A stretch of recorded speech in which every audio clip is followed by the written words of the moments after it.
Bienvenue à la séance intitulée OFCAN de cancer de l'ovaire Canada, faire progresser les découvertes scientifiques. Encore une fois, je tiens à remercier spécialement notre commanditaire principal de l'événement, GSK, et nos commanditaires Feedloop et Stuart McKelvey. On est très reconnaissants pour leur soutien. Durant cette séance, notre invitée, Dr. Anne-Marie Messmasson, discutera des objectifs de l'initiative OFCAN de cancer de l'ovaire Canada, qui focalise sur le développement de nouveaux modèles de recherche, l'essai de nouveaux traitements et le lancement d'essais cliniques. Dr. Messmasson témoignera de l'esprit de collaboration entre les scientifiques et les oncologues qui sont dévoués à améliorer les vies des femmes atteintes du cancer de l'ovaire. Elle va aussi nous parler des progrès passionnants réalisés à ce jour au sein de l'initiative de recherche. En plus d'être membre du conseil de gouvernance d'OFCAN, Dr. Messmasson est professeure titulaire à la faculté de médecine de l'Université de Montréal et directrice adjointe scientifique de la recherche fondamentale et translationnelle au Centre de recherche du CHUM. Je vous invite à utiliser la fonction Q&R pour questions et réponses au bas de votre écran pour poser vos questions tout au long de la présentation. On a réservé un moment à la fin de la présentation pour que Dr. Messmasson puisse répondre à vos questions, donc n'hésitez pas. Sans plus tarder, Dr. Messmasson, bienvenue. Merci de vous joindre à nous aujourd'hui et c'est à vous. Merci beaucoup, Valérie. Donc, ça me fait grand plaisir d'être avec vous aujourd'hui et de vous parler de cette initiative qui a vraiment uni les scientifiques et les oncologues du pays pour faire avancer la recherche. Talon, prochaine diapo. Alors, aujourd'hui, on va couvrir comment est-ce qu'on a réussi à avoir cette initiative. On va parler un peu, discuter c'est quoi OFCAN. Eh bien, oui, on va parler de ce qu'on a réalisé jusqu'à aujourd'hui dans nos projets de recherche. Talon? Alors, d'où vient cette initiative OFCAN? Talon? Donc, à l'inverse du cancer du sein, où il y a eu des années de subventions, puis les femmes se sont mises ensemble, le cancer de l'ovaire souffrait d'un manque de financement. Cancer de l'ovaire Canada a lancé un défi aux chercheurs et cliniciens du Canada pour imaginer un programme qui aurait un vrai impact sur la vie des femmes. Et ils ont comme communauté, ils ont défini 3 volets qu'ils pensaient qui étaient absolument nécessaires pour faire avancer des nouveaux traitements. Suite à l'élaboration de ce plan-là, pendant 4 années, OFCAN, avec des partenaires qui étaient soit des femmes qui vivaient avec le cancer, leurs familles, des chercheurs, des oncologues, des amis, ont sollicité le gouvernement pour financer cette initiative-là. Et en 2019, on a vu octroyer à Cancer de l'ovaire Canada 10 millions de dollars afin de financer cette initiative qui maintenant on appelle OFCAN. Talon? Alors, qu'est-ce que c'est? Quelles sont les priorités de recherche? Alors, prochaine. Alors, premièrement, la communauté a réalisé que le cancer de l'ovaire était un cancer qui est quand même assez complexe avec plusieurs sous-types. Et ce qui était très important de développer, c'est des modèles de recherche qui pourraient nous donner des indices sur la maladie, puis nous permettre de proposer des nouveaux traitements pour chacun des sous-types. Talon? Ensuite, on sait que la communauté, basée sur des données probantes de ces modèles-là, pourrait identifier des faiblesses dans la cellule cancéreuse qui pourraient nous indiquer qu'il y a des nouveaux traitements promoteurs qui pourraient être avancés vers la clinique. Et finalement, Talon, ce qui nous préoccupe aussi énormément, c'est la capacité d'apporter ces nouvelles idées, ces nouvelles molécules ou des nouvelles stratégies au chevet du patient. Et pour ça, ça doit passer par des essais cliniques. Donc, le programme, prochain Talon, inclut, qui va offrir pas juste un pronostic amélioré, mais qui est un cercle de découverte dans nos modèles, l'avancement des traitements, des essais au niveau des patients. Et en même temps, durant ces essais cliniques, on va inclure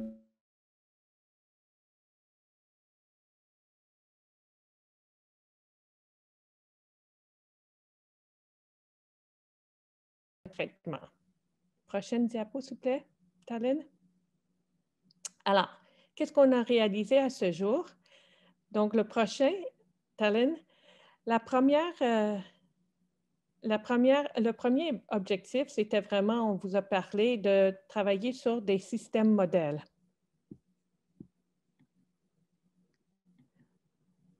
Alors, dans ces systèmes modèles-là qu'on veut regarder, on se base vraiment sur les échantillons des patients, le tissu qui est prélevé lors d'une chirurgie ou des prises sanguines. De ça, on veut développer des modèles. Il y a des modèles qui sont un peu statiques, donc le matériel qui est figé, par exemple, en cire, qui nous permet de faire des analyses. Et ça, c'est le programme CAR qui est soutenu par OFCAN. Mais plus important, on veut des modèles de tissus vivants qui nous permettent de faire des expériences dans le temps puis de vraiment comprendre qu'est-ce qui se passe dans la cellule cancéreuse. Les différents modèles, par exemple, qu'on fait sont soit des cellules de tumeurs qui sont capables de pousser dans des petites boîtes de plastique avec de l'aliment. Puis on appelle ça des lignées cellulaires. Le grand avantage, c'est qu'ils vont perdurer dans le temps, puis on peut les partager parmi différents laboratoires. Et donc, si on utilise les mêmes lignées cellulaires, en plus, on va être capable de comparer nos différents résultats à travers les différents projets de recherche. Ces lignées cellulaires, par contre, poussent en ce qu'on appelle 2 dimensions. C'est des cellules aplaties sur du plastique qui sont peu apparentées à la tumeur. Donc, on a aussi développé des cultures 3D ou ce qu'on appelle des organoïdes, donc des cellules qui sont capables de pousser en boule, qui ressemblent plus à ce qui se passe dans la patiente et qui nous donne encore une meilleure vue d'ensemble au modèle pour étudier le cancer. Finalement, on a aussi ce qu'on appelle des modèles in vivo. Donc, on essaie de faire pousser des tumeurs, mais dans ce cas-ci, ça va être dans des souris. Soit on développe des modèles de souris qui développent le cancer, puis on peut tester des nouveaux traitements chez ces souris-là parce qu'ils sont apparentés à la maladie qu'on voit chez la femme. Ou même, on est capable de prendre des morceaux de tissu qui viennent de la tumeur et de les faire pousser dans des souris qui n'ont pas de système immunitaire. Et ça nous permet aussi de regarder l'effet de différents traitements. Prochaine diapo, Talon, s'il vous plaît. Alors, pour cette initiative, on a pris vraiment une approche qui est très différente de comment on partage l'argent normalement en recherche. Normalement, ce qu'on fait, c'est qu'on lance des appels aux chercheurs. Il y a un processus compétitif où les chercheurs essaient d'avoir un soutien de leur projet. Mais dans ce cas-ci, ce qu'on voulait vraiment développer, c'est une communauté de chercheurs qui travaillent ensemble pour se partager des modèles. Et donc, on s'est dit, on va prendre une approche complètement différente. On va faire un consortium. Et c'est les membres du consortium, donc les gens qui sont impliqués dans le développement de modèles, qui vont eux-mêmes décider quels sont les meilleurs modèles à partager, comment on doit les caractériser, comment on va les partager. Et donc, toutes ces décisions-là sont prises de manière collaborative et de stratégique afin de s'assurer qu'on va avoir les meilleurs modèles à travers le pays. Et je vous donne une citation du docteur David Huntsman, qui est pathologiste au BC Cancer Center, parce que c'est vraiment un modèle qui est unique à ce qu'on développe. Il dit: j'ai vraiment été impressionné par l'appel que vous avez organisé la semaine dernière. Le processus a été efficace dès le départ, mais a également créé une forte atmosphère de collaboration sur laquelle bâtir à mesure que nous avançons. S'il vous plaît, ne perdez pas de vue à quel point c'est spécial et dans mon expérience, à quel point c'est rare. Donc, je dis ça parce que je pense que c'est important.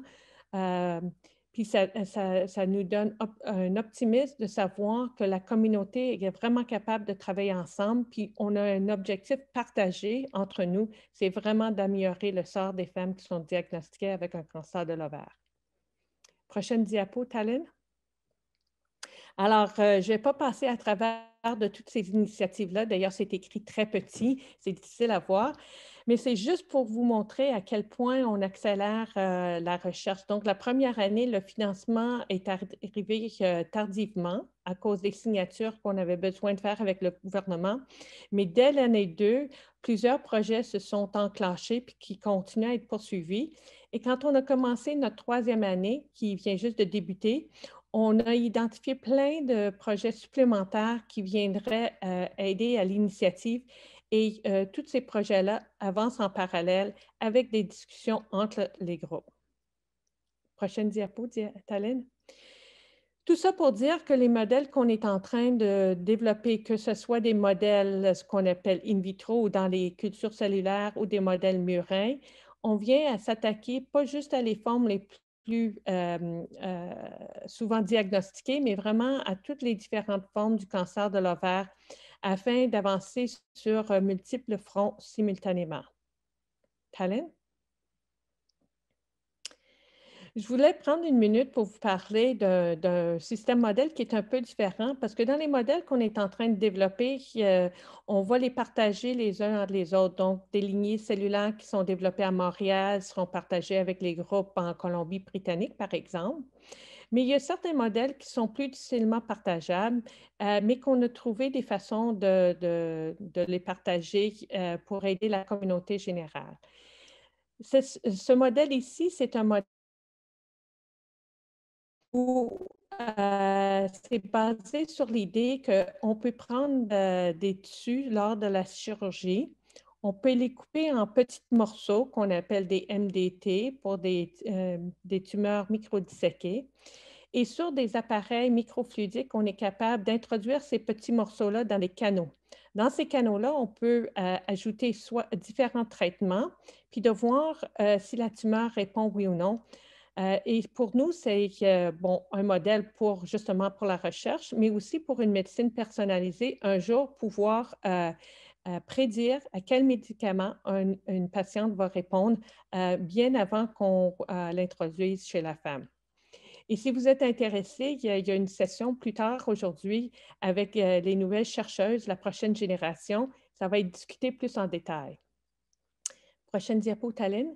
Alors, comment ça fonctionne?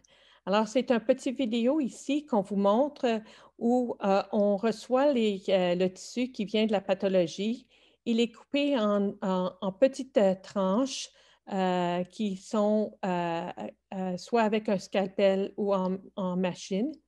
Et ça nous donne, en dessous du microscope, on est capable de prendre une aiguille de biopsie et de faire des ponctions dans ce tissu-là pour créer des petits ronds de tissu.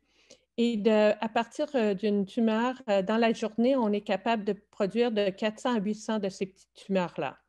Ensuite, avec une pipette, on est capable d'introduire, vous voyez les petites tumeurs qui se trouvent au fond.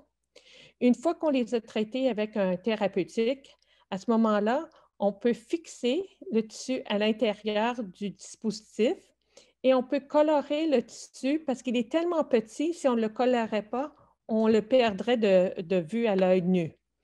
Une fois que le tissu est bien coloré, on est capable de prendre l'appareil, le couper en deux parce que c'est un plastique qui est mou, l'ouvrir et de cette façon-là, exposer les tissus, les différentes à une exposition à l'air. Une fois que c'est exposé, on le met dans une cassette de pathologie, on ajoute de la cire et on le laisse tremper dans cette cire-là pour imbiber l'appareil au complet. Ensuite, on le sort du four pour pouvoir maintenant ajouter ce qu'on appelle une cassette. Et ça va nous permettre de le retirer. On a encore un bout de plastique qui vient de l'appareil de départ. Donc ça, on est capable de le découper, de l'enlever. Et vous voyez, les petits points rouges, ce sont les tissus. Ensuite, pour remplir les trous, on ajoute un peu plus de cire qui a été fondue, qu'on le met en surface. Et là, on le remet dans un incubateur et on le met à l'envers pour laisser tous les petits tissus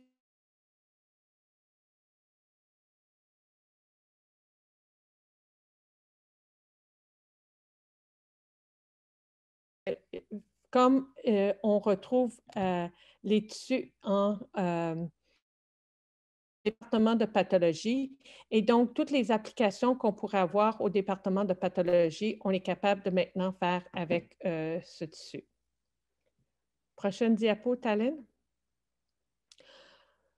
Les autres modèles qu'on fait, par exemple, ici, c'est avec la souris, on est capable de générer des tumeurs qui proviennent de la souris.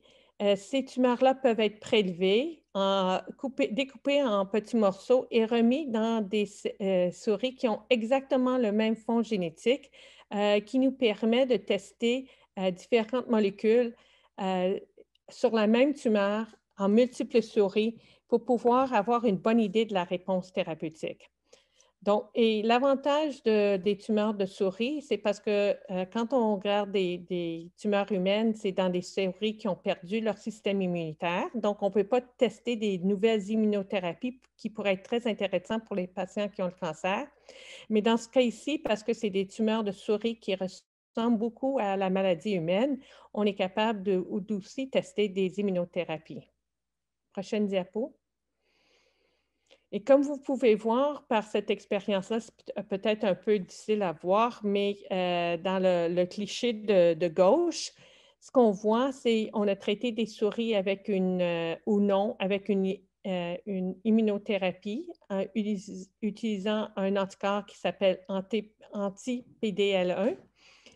Et vous voyez avec la ligne noire le décès des souris à cause des tumeurs, mais avec la ligne rouge, on peut voir qu'ils vivent 10 fois plus longtemps quand exposés à une immunothérapie. Bien que ce n'est pas suffisamment, on n'a pas encore guéri la souris, on peut maintenant penser à jumeler cette immunothérapie-là avec d'autres combinaisons de traitements pour voir si on peut trouver une stratégie curative. Sur le cliché à droite, ce que vous voyez, c'est comment on peut visualiser les tumeurs à l'intérieur des souris. Alors, dans les tumeurs, on peut ajouter des gènes qui font faire briller les cellules, et un peu comme dans la nature, on voit, par exemple, différentes espèces qui ont la capacité, lorsqu'il y a de la lumière, d'avoir une fluorescence. Et on est capable de suivre cette fluorescence-là, puis le plus on a de couleurs, le plus le cancer est avancé. Et donc, ça nous permet aussi de les suivre dans le temps quand on fait un traitement. Prochaine diapo, s'il vous plaît. Dans la priorité numéro 2, on est retourné un peu plus à une compétition standard. Donc, le but était vraiment de voir quel traitement qu'on pourrait ajouter à l'armature avec qui on traite les femmes. Et donc, c'est basé sur la science de nos chercheurs à travers le Canada et c'est financé à partir d'un concours ouvert, donc un peu plus standard. Prochaine diapo. Donc, on a un des grands avantages d'OFCAN, c'est qu'on a pu aussi attirer des partenaires à cette initiative-là. Et dans ce cas ici, c'est Iricor, une société qui développe des nouveaux médicaments, qui est venue apparier leur argent avec celui d'OFCAN pour lancer cette compétition-là, dans laquelle 3 projets ont été choisis pour un financement et ces projets viennent juste de débuter. Talent, next. Alors, le premier, c'est l'équipe du docteur Julian Lum et c'est basé sur l'idée d'activer des cellules T. Donc, des cellules T, c'est des cellules immunitaires qui, normalement, devraient être capables d'identifier une cellule cancéreuse et l'éliminer. On connaît que dans la tumeur, ces cellules-là deviennent un peu endormies puis ils ne font pas leur rôle normal. Alors, la pensée derrière cette stratégie-là, c'est qu'on va extraire du sang des cellules immunitaires. On va les armer. Alors, pensez peut-être à quelqu'un qui a son fusil à l'épaule, mais on n'est pas capable de tuer une cellule cancéreuse quand notre fusil est sur l'épaule et on n'a pas de balle. Mais ce qu'on fait avec les cellules, c'est qu'on vient les réarmer, leur donner la balle qu'ils ont besoin. On retourne ces cellules-là chez la patiente et maintenant, ils vont aller retrouver la cellule cancéreuse pour l'éliminer. Et donc, cette équipe veut débuter un essai clinique avec le programme d'immunothérapie de la Colombie-Britannique à la fin de cette étude. Prochaine diapo. Il y a aussi le projet du docteur Claude Perrault de l'Université de Montréal qui veut développer des vaccins thérapeutiques contre le cancer. Alors, normalement, notre système immunitaire ne reconnaît pas les cellules de notre corps, ils ne veulent pas les attaquer. Mais dans le cas d'un cancer, puis plus particulièrement dans le cancer de l'ovaire, il se peut, à cause des anomalies génomiques, qu'il y a des nouvelles formes de protéines qui sont produites qui sont différentes de ceux de la cellule normale. Et d'ailleurs, le groupe du docteur Perrault a trouvé 55 de ces différentes protéines-là qui pourraient être identifiées par le système immunitaire. Donc, le groupe du docteur Perrault veut développer des vaccins et tester leur efficacité contre ces différentes protéines-là et ça pourrait mener à une étude de phase clinique précoce à la fin du financement dans 2 ans. Prochaine diapo, s'il vous plaît. Finalement, le groupe du Dr Jean-Simon Diallo, qui est à l'hôpital d'Ottawa, veut faire une nouvelle combinaison thérapeutique où ils utilisent un virus oncolytique et un anticorps couplé à un médicament ciblant HER2 pour traiter le cancer de l'ovaire. Alors, on sait que certaines formes du cancer de l'ovaire, on voit une surexpression du gène HER2 et ce qu'on voit aussi dans le cancer du sein. Par contre, ce n'est pas suffisant de juste cibler cette anomalie-là pour éliminer les cellules de cancer de l'ovaire. Alors, l'idée de l'équipe du docteur Diallo, c'est de vraiment combiner ces anticorps-là qui sont thérapeutiques avec une stratégie de virus oncolytique. C'est quoi un virus oncolytique? Alors ça, c'est un virus que quand ça infecte une cellule normale, il est peu efficace à se répliquer, puis il disparaît, puis la cellule normale, elle reste en santé. Par contre, à cause de certaines de leurs caractéristiques, les cellules tumorales sont beaucoup plus sensibles à l'infection de ces virus-là. Le virus peut se répliquer et infecter la cellule cancéreuse, la tuer. En même temps, en mourant, ce n'est pas juste la destruction de la cellule cancéreuse qui est importante, mais on sait aussi que ça attire le système immunitaire vers la tumeur pour venir éliminer les cellules tumorales. Donc ici, le groupe du docteur Diallo a trouvé une molécule qui s'appelle Kadcyla, qui augmente l'efficacité de ces oncovirus-là dans les cellules cancéreuses et il va le coupler avec un anticorps comme preuve de principe. Et c'est une stratégie qui est assez flexible. Si ça fonctionne pour les cellules HER2, il pourrait être adapté pour d'autres types de cancers de l'ovaire. Prochaine diapo. Mais on n'a pas fini avec la priorité 2 parce que Cancer de l'ovaire Canada a fait une deuxième collaboration et cette fois-ci avec la Société de recherche sur le cancer. On vient juste de lancer une nouvelle compétition de plus de 1 million de dollars qui pourront financer jusqu'à 6 projets avec un budget maximal de 225 000 sur 2 ans. Pas 6 ans comme c'est écrit, mais c'est bien 2 ans. Alors, on vient juste d'avoir l'enregistrement de ces projets-là. Il y en a au-delà de 40 qui ont été enregistrés, puis plus que le quart ont des cancers rares comme la cible du traitement. Prochaine diapo. Finalement, la troisième priorité, donc après avoir développé des modèles, après avoir en train de développer des nouveaux traitements, la façon qu'on teste ces nouveaux traitements-là, c'est par des essais cliniques. Alors, c'est vraiment pour aider de transférer ces idées-là qui partent du laboratoire, puis les amener au chevet du patient. Pour la priorité qui est accordée, on veut inclure des essais cliniques qui incluent des études translationnelles. Comme je vous ai dit, être capable de prendre du tissu, du sang des patientes au courant de leur traitement pour bien comprendre comment ces nouveaux médicaments-là fonctionnent. On a préconisé des projets qui pourraient avoir une portée nationale. C'est sûr qu'on voudrait construire sur la science canadienne et comme important dans tous nos programmes, mais plus particulièrement au niveau des essais cliniques, c'est vraiment intégrer le patient à l'intérieur du groupe de recherche pour que leur point de vue soit considéré lors de l'élaboration du protocole. Puis, à ce jour, lors d'une première compétition, il y a 4 projets pour lesquels 2,6 millions de dollars ont été attribués. Et je vais vous les présenter dans les prochaines diapos. Talon? Alors, il y a une première qui est pilotée par le Dr. Diane Provencher en collaboration avec Dr. Helen Mackay à Toronto. Et ça, c'est basé sur un programme de recherche de Francis Rodier et de mon laboratoire. Et ce que nous, on a découvert, c'est quand on utilise des petites molécules qu'on appelle PARP, des inhibiteurs de PARP tels que olaparib, qu'est-ce que ça fait? C'est que ça fait endormir la cellule, mais ça ne la tue pas.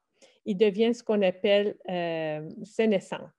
Et donc, notre idée qu'on a déjà testée chez la souris, c'est que si on prend des molécules qui ciblent spécifiquement des cellules qui sont endormies, donc sénescentes, puis on les compare à PARP, on espère avoir une meilleure efficacité pour éliminer les cellules cancéreuses.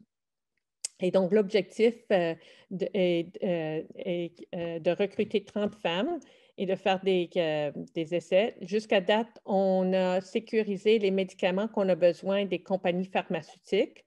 On a fait l'ébauche de l'étude et on a intégré des études transactionnelles qui sont déjà entamées. Prochaine, c'est un protocole qui a été soumis par le Dr. Oza et Lheureux de UHN de Toronto.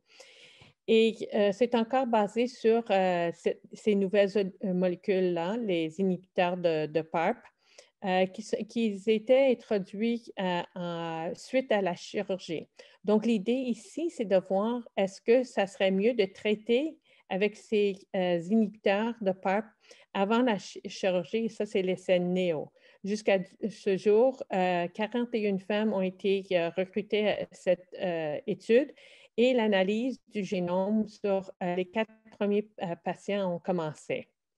Prochaine diapo, Talon. En termes de vraiment nouvelles petites molécules, on a l'étude du Dr. Oza qui utilise cet inhibiteur qui s'appelle le CX5761, qui est une nouvelle thérapie ciblée et pour les femmes qui sont devenues résistantes aux inhibiteurs de PARP. Alors, l'idée, ça serait de recruter de 20 à 30 femmes avec un cancer de l'ovaire. Il est présentement en train d'être ouvert à un site, mais il y a d'autres sites qui sont en considération et l'ouverture est estimée pour le début de cette année-ci. Bien sûr que la pandémie a eu un impact sur la vitesse auquel on peut apporter tous ces essais-là à la clinique. Et finalement, le quatrième projet, Talon, c'est aussi proposé par Dr. Lheureux afin d'individualiser les traitements chez les femmes qui résistent aux inhibiteurs de PARP. Alors, l'objectif est de recruter au-delà de 100 femmes qui ont le cancer séreux de haut grade récurrent ou un cancer de l'ovaire endométrioïde récurrent. Il est ouvert à 4 sites à travers le Canada. L'avancement à ce jour, c'est qu'on a eu l'approbation de l'approvisionnement du médicament et la conception de l'étude. Le protocole est en cours de développement et il est prévu à court terme. Et tout le côté de faisabilité pour l'analyse des biopsies de base et des échantillons a déjà été complété. Prochaine diapo, s'il vous plaît, Talon. Mais on n'a pas fini. On est sur le point d'avoir les propositions pour une deuxième ronde de financement pour les essais cliniques. Donc, les lettres d'intention pour cette deuxième et dernière tournée sur ce premier 10 millions sont dues aujourd'hui. Il y a un 2,2 millions de dollars de disponibles. On a encouragé le co-leadership pan-canadien pour vraiment développer un réseau de cliniciens qui travaillent ensemble en recherche clinique. Et on a aussi demandé à la communauté de nous soumettre des idées pour des traitements pour les femmes qui ont diagnostiqué avec des sous-types qui sont moins courantes au niveau du cancer de l'ovaire afin d'attaquer le spectre de la maladie. Prochaine diapo, s'il vous plaît. Donc, je ne peux pas parler de cette initiative-là sans parler de nos patients partenaires en recherche qui sont très importants pour nous. Ils ont été partenaires pour nous aider à aller chercher le financement. Ils sont nos partenaires au niveau de notre gouvernance, de notre éducation. Ils s'intègrent à l'intérieur des différents groupes de recherche et ils nous donnent des conseils qui sont précieux. Ils participent aux compétitions ouvertes et ils sont membres à part entière dans le processus pour identifier ce que, d'après eux, qu'est-ce qui devrait être financé au niveau des différentes stratégies thérapeutiques ou des essais cliniques. Et ils sont nos voix, on espère, parce que bien que cette initiative-là soit une première de 10 millions, on voudrait pérenniser cette initiative parce on veut continuer à développer des stratégies pour les femmes qui ont le cancer de l'ovaire. Et donc, dans un dernier diapo, Tallinn, ce que vous voyez là, c'est la communauté qui a été créée, qui est vraiment une équipe multidisciplinaire. Au début, dans la colonne de gauche, vous voyez les membres de notre conseil de gouvernance qui inclut nos patients partenaires, mais qui inclut des scientifiques, des oncologues, des chirurgiens, des infirmières qui sont tous intéressés dans cette initiative-là. Puis ensuite, vous voyez la panoplie de chercheurs ou de médecins qui travaillent ensemble dans cette initiative à travers le Canada pour vraiment former un consortium pour faire avancer la recherche. Avec ça, je vais terminer, puis je serai prête à prendre des questions s'il y en a. Merci, Dr. Messmasson, pour cette présentation. Pour ceux qui écoutent à la maison, si vous avez toute autre question pour Dr. Messmasson, c'est le moment de les poser. Donc, utilisez la boîte de clavardage qui se trouve à la droite de votre écran. Puis, je veux juste dire, on s'excuse pour les quelques moments durant la présentation lorsque le son a été entrecoupé. Si jamais il y a des parties de la présentation que vous souhaitez que Dr. Messmasson clarifie à nouveau, écrivez-nous également. On a déjà reçu quelques questions, donc je vais les lire une à une. La première étant, est-ce que les nouvelles découvertes s'adressent à traiter les cancers de l'ovaire qui ne sont pas d'origine génétique? Oui, absolument. Donc, quand on parle du cancer de l'ovaire, il y a une prédisposition génétique. On parle beaucoup des femmes qui ont des mutations, par exemple, dans les gènes BRCA1 et BRCA2. Ils ne sont pas exclus de notre recherche, mais ce n'est pas exclusivement eux.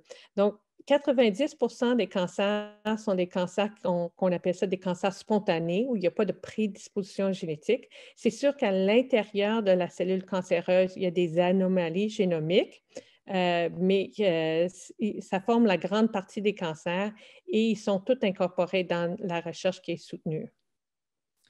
Merci. Une autre question en lien avec les cancers d'origine génétique. Donc, est-ce vrai de penser que si on a un cancer qui n'est pas d'origine génétique, après nos traitements de chimiothérapie et de chirurgie, on ne nous donne pas de médication, alors que celles qui ont eu la mutation du gène ont droit à une médication? Donc, nos chances de survie seraient moins bonnes. Bon, alors premièrement, je veux dire, c'est pas juste une question de est-ce que quelqu'un a une prédisposition génétique. Il faut comprendre toute la philosophie derrière ce qu'on appelle des thérapies ciblées.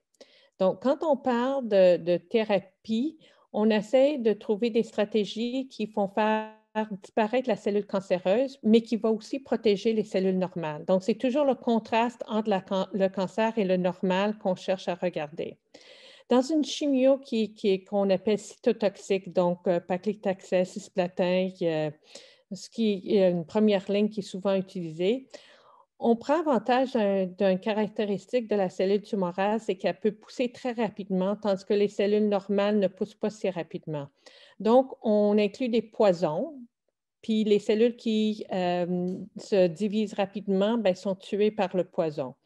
Mais il y a des cellules normales aussi qui sont tuées. C'est pour ça qu'on a des pertes de cheveux, on a des nausées, on peut avoir des diminutions au niveau du système immunitaire. Donc, les cellules qui normalement se produisent rapidement. Mais ça, c'est une thérapie qui est généralisée. Quand on parle de thérapie ciblée, c'est parce qu'on a identifié une faiblesse dans la cellule qui lui est propre et qu'on ne retrouve pas dans les cellules normales. Si ma tumeur a cette faiblesse-là, quand on me donne le médicament, je vais répondre, puis je vais avoir une amélioration. Mais si je n'ai pas cette faiblesse-là, on peut continuer à donner le médicament, il n'y a aucun effet. Donc, notre but, c'est vraiment d'identifier ces différentes faiblesses-là dans tous les cancers de l'ovaire pour qu'on ait quelque chose à offrir à tout le monde.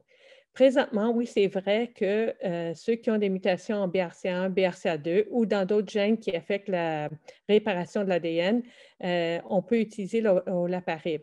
Mais on sait que dans d'autres patients, ça ne va pas être utile. Donc, on ne retient pas la maladie, pas parce que vous n'avez pas la mutation, on retient le médicament parce que vous n'allez pas répondre. Merci. On a reçu 2 autres questions que je vais combiner en une. Donc, j'aimerais savoir si les cancers rares qui seront explorés incluent le type granulosa. Ça, c'est la première. Et la deuxième, c'est est-ce que le carcinome ovarien à cellules claires est visé par la recherche?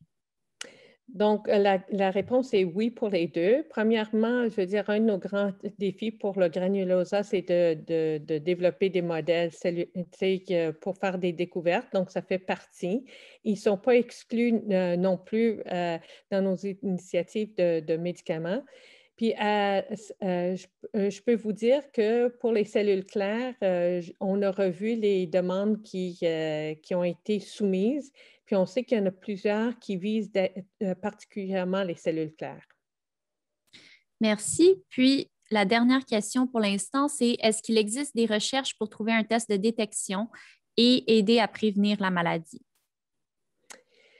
Donc, présentement, dans l'initiative of Can, on a vraiment ciblé cette initiative-là pour les femmes qui ont déjà un diagnostic du cancer de l'ovaire. Donc, en disant que oui, il y a des stratégies peut-être qui peuvent nous aider à prévenir la maladie ou la détecter plus proche, mais une fois qu'on a la maladie, il faut avoir des stratégies pour la prise en charge des patients. Donc, c'est vraiment été le focus de OFCAN.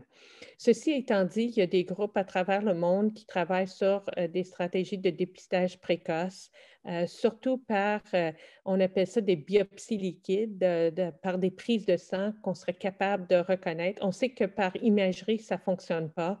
On sait que différentes stratégies de tests sanguins, comme par exemple le CA125, ça ne fonctionne pas comme un dépistage précoce.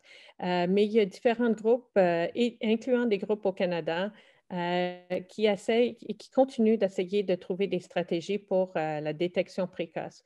Puis ce qui nous aide énormément dans ça aussi, c'est qu'on commence à avoir des grandes cohortes à travers le Canada. Si vous avez déjà entendu de CanPath, c'est une cohorte de 300 000 Canadiens en santé qu'on suit à travers le temps.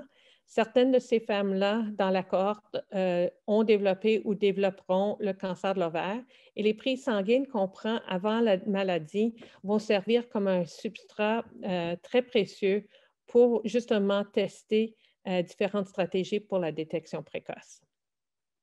Merci. Et puis, on vient de recevoir une dernière question. Qu'en est-il du niraparib qui s'adresse aux femmes n'ayant pas de mutation BRCA1 ou BRCA2? Alors, c'est aussi un inhibiteur de PARP. On aurait pensé que, je veux dire, des fois, on est moins intelligent qu'on se pense.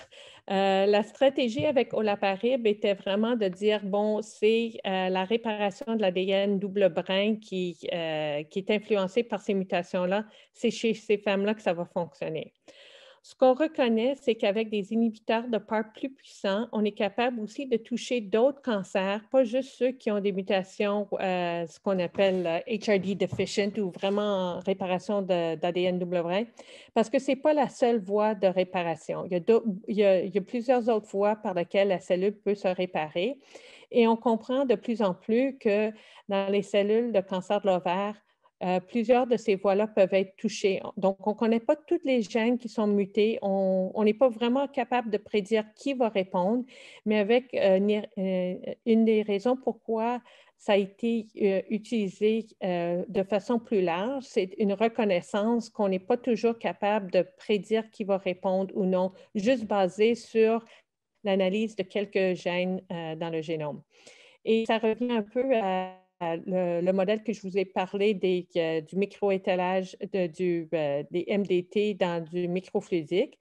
C'est au lieu d'essayer de deviner si vous allez répondre oui ou non à un médicament en regardant votre génome puis en regardant les mutations, c'est une stratégie qui est complètement différente. C'est qu'on va prendre la tumeur ex vivo, on va l'exposer à un médicament précis, puis on va voir oui ou non si les cellules meurent ex vivo. Puis on croit que ça pourrait être une stratégie qui est jumelée avec les mutations pour mieux apparier les femmes avec des médicaments comme les inhibiteurs de PARP. Merci. On va devoir conclure cette séance. Je sais qu'on vient de recevoir une autre dernière question, mais pour rentrer dans le temps, je vais devoir conclure la séance, donc je m'excuse pour ça. Je tiens à remercier Dr. Messmasson pour votre participation au symposium et pour votre travail à tous les jours, bien entendu. Donc, avant de clôturer, on va vous montrer une dernière vidéo. Donc, en plus du financement de 10 millions de dollars du gouvernement fédéral pour l'initiative OFCAN, les gouvernements provinciaux de la Nouvelle-Écosse et de la Saskatchewan ont contribué 1 million par province pour soutenir les initiatives de recherche de cancer de l'ovaire Canada. Donc, je vais vous inviter à visionner la prochaine vidéo pour en savoir plus et on va se voir à la prochaine séance qui commence à 12h45 pour un panel de discussion avec 3 de nos patientes partenaires en recherche d'OFCAN. Donc, vous ne voulez certainement pas manquer ça. Bon visionnement de la vidéo et merci, Dr. Messmasson. Merci.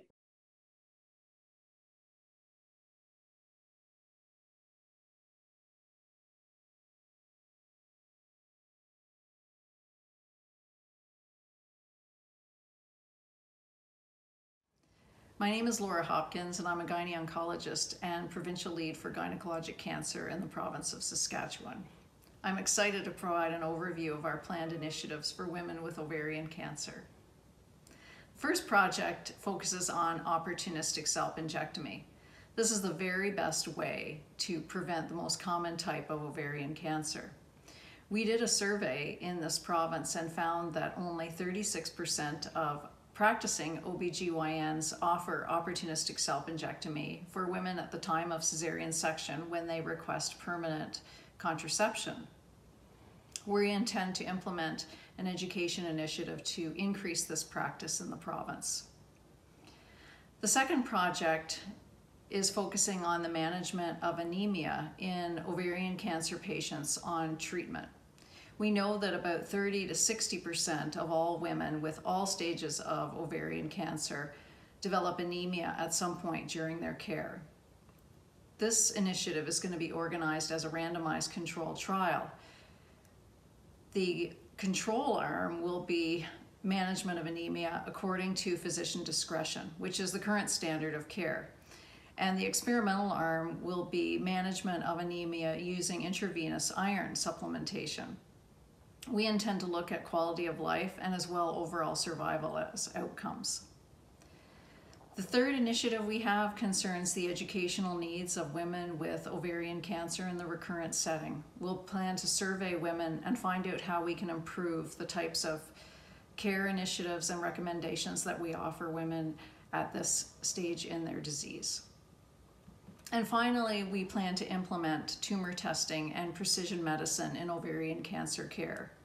We will be performing molecular tumor testing for all women with ovarian cancer and then use that information to clearly and transparently advise women as to which drugs they stand to benefit from.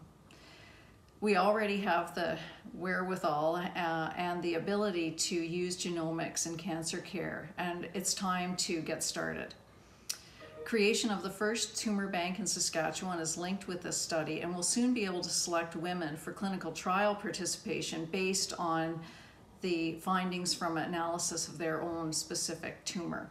We can also use the tumor bank specimens to look for new biomarkers that can help us find new treatments for women with cancer. These are exciting times for women with ovarian cancer and the province of Saskatchewan. We're so grateful to Ovarian Cancer Canada and the Saskatchewan Ministry of Health for making all this possible. Thanks and have a good day.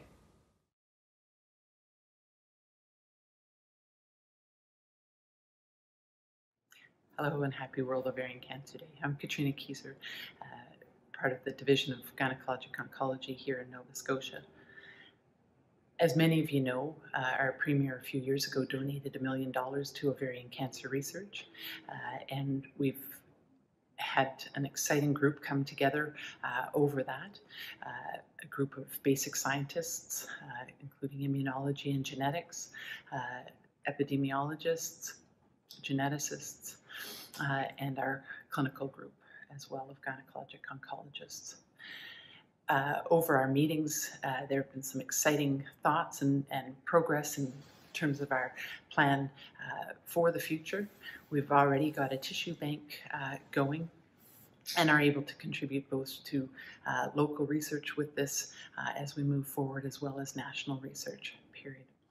Our epidemiologic research has also started looking at the Nova Scotian population and how we might improve on different areas of our delivery of care to Nova Scotia. I think this is exciting for our group, and we're uniquely positioned for some of these projects. It's wonderful to see the crossover of the group, and I look forward to giving you an update in the near future.